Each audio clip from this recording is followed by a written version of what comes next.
खेल खेल में. Activity 2. Aim. To set up a pendulum and measure its time period. Required. A piece of string, say 1.5 meter long, rigid support, a heavy metal ball with hook or a stone, a stopwatch and a ruler. Procedure. A. Setting up a pendulum. 1.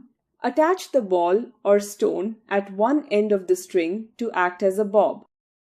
2. Tie the other end of the string to the support. 3.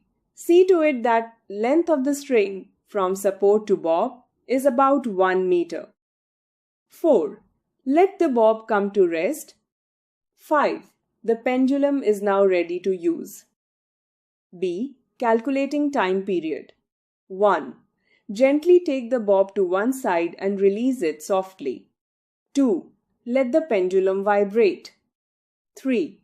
Measure the time it takes for the pendulum to complete 10 vibrations, to and fro. 4. Record the time in Table 1.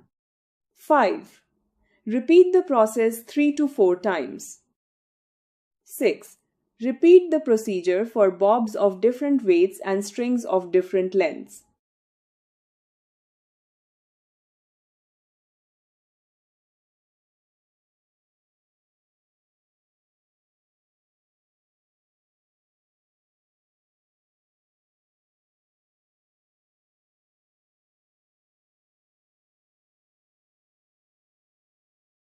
Seven.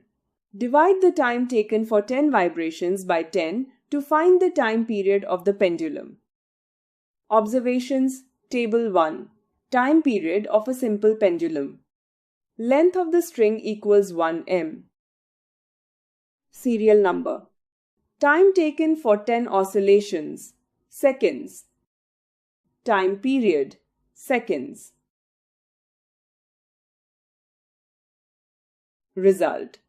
The time period of the pendulum is almost the same every time. That is, 2 seconds.